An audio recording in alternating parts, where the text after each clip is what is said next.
हर हिंदू के पास 2 से 3 बच्चे तो होने ही चाहिए। तो फिलहाल बहुत है, मेरे 6 हो गए, 6 सनातनी है मेरे पास। हाँ। हेलो नमस्कार आदाब में भी दोस्तों स्वागत है आपका आज के एपिसोड में, जहां खबरों का रायता कुछ ज्यादा ही फैला गया है। आज हम बात करेंगे उस राज्य की जहां पुलिस वालों को सीधा फांसी की सजा सुना दी गई है। बात करेंगे उस आशीर्वाद की जो इलेक्शन जिताने के लिए कहीं से भी लिया जा सकता है। और हाँ, सीमा हैदर की पॉपुलेशन कंट्रोल वाली क्लास तो मत ही मिस करना। वाराणसी की गंगा में झूमती नावों से लेकर अरुणाचल के सीएम पर सुप्रीम कोर्ट के डंडे तक आज सब नपेगा।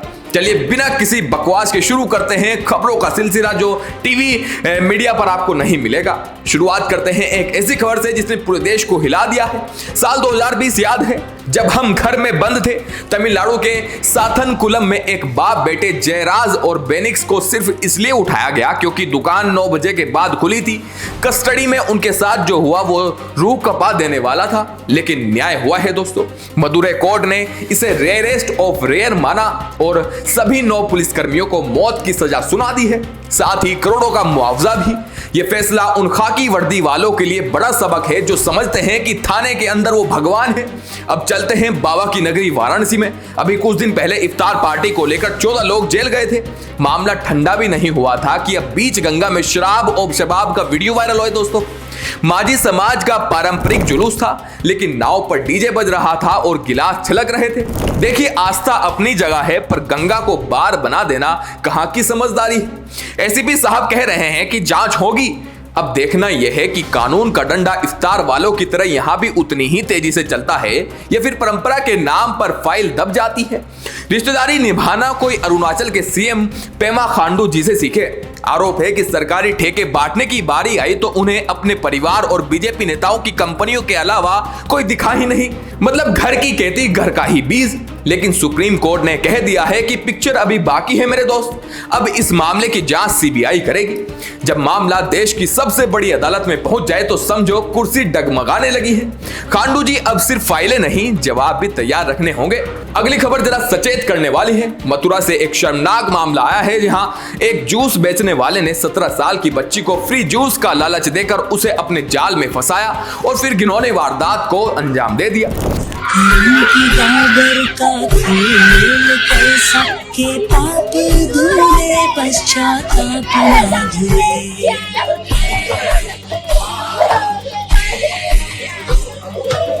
पुलिस ने आरोपी को धर दबोचा है। हालांकि अब इसमें मकान के लेन देन वाला एंगल भी निकलकर सामने आ रहा है दोस्तों। खैर, एंगल जो भी हो, पर पब्लिक पैलेस में मासूमों की सुरक्षा पर यह बड़ा सवाल निशान है। किसी अनजान की मुफ्त की भी भलाई पर भरोसा करने से पहले आज के दौर में 1000 बार सोचना पड़ता है। बात जब कुर्सी की आती है तो बड़े बड़े सूरमाओं के सिद्धांत धरे के धरे रह जाते हैं। बेंगलुरु के दावणगेरे में बीजेपी उम्मीदवार श्रीनिवास जी को लगा कि शायद सिर्फ एक तरफ से काम नहीं चलेगा, तो पहुंच गए पीर बाबा की चौखट पर आशीर्वाद लेने।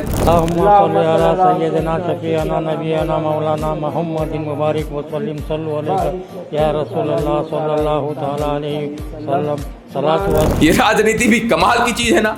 दिन भर टीवी पर जो धर्म को लड़ाते हैं, लड़ते दिखाते हैं, इलेक्शन के टाइम पर वही नेताओं की ढाल बन जाते हैं। इसे सेक्युलरिज्म कहे या डर, ये तो श्रीनिवास जी खुद जाने, पर जनता सब देख रही है।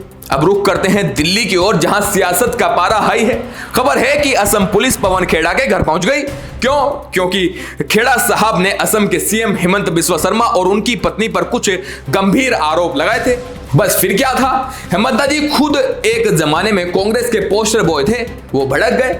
उन्होंने साफ कह दिया है कि पवन खेड़ा को ठीक से पेलूंगा। पवन खेड़ा बन जाएगा पवन खेड़ा, मैं इसको ठीक से पेलूंगा। पवन खेड़ा क्या होगा? पवन खेड़ा पवन पेड़ा बन जाएगा। अब भाई, राजनीति में पेलना शब्द का मतलब तो कानूनी कार्रवाई होता है शायद, पर सवाल यह है कि क्या एक आरोप के बदले सीधा पुलिस भेज देना क्या जायज है? खैर, यहां तो तू डाल डाल में पात पात वाला खेल चल रहा है दोस्तों। जब पुलिस पवन खेड़ा के दरवाजे पर थी तब कांग्रेस अध्यक्ष मल्लिका अर्जुन खड़गे जी एकदम बेखौफ नजर आए। उन्होंने साफ कह दिया है कि चाहे हिमंता पुलिस भेजे या मोदी जी सीबीआई, हमें कोई फर्क नहीं पड़ता। हमने ऐसे बहुत केस देखे हैं। भाई साहब, खड़गे जी का ये कॉन्फिडेंशियल लेवल इंफिनिटी पार कर गया है। उन्होंने सीधा संदेश दे दिया है कि डराने की कोशिश मत करना, हम तो पुराने चावल हैं, ऐसे ही नहीं पकेंगे। अब देखना यह है कि डर लेस एटीट्यूड इलेक्शन में कितने वोट दिलाता है। चलिए अब थोड़ी ज्ञान की बात करते हैं और ज्ञान दे रही है पाकिस्तान से आई सीमा हैदर।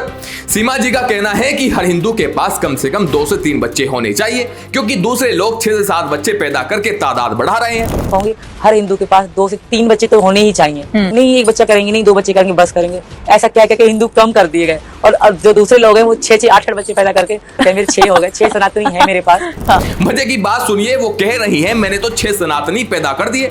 मैडम जानकारी के लिए बता दूं कि आप 4 बच्चे तो पाकिस्तान से लेकर आई थी, यहां आकर 2 और हुए, मतलब इंपोर्टेड बच्चों को भी अब आप देसी कोटे में गिन रही है। खैर सीमा जी अब फुल फॉर्म में हैं, कभी रील बनाती हैं तो कभी देश की जनसंख्या पर लेक्चर देती हैं।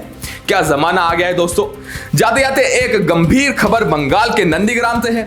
हिंदुस्तान टाइम की रिपोर्ट के मुताबिक हाल ही में एक स्पेशल डिवीजन यानी SIR के बाद वहां की वोटर लिस्ट से जिन लोगों के नाम हटाए गए हैं उनमें से 95% मुस्लिम समुदाय के हैं। अब ये आंकड़ा सिर्फ इत्तेफाक है या कोई चुनावी गणित, ये तो जांच का विषय है।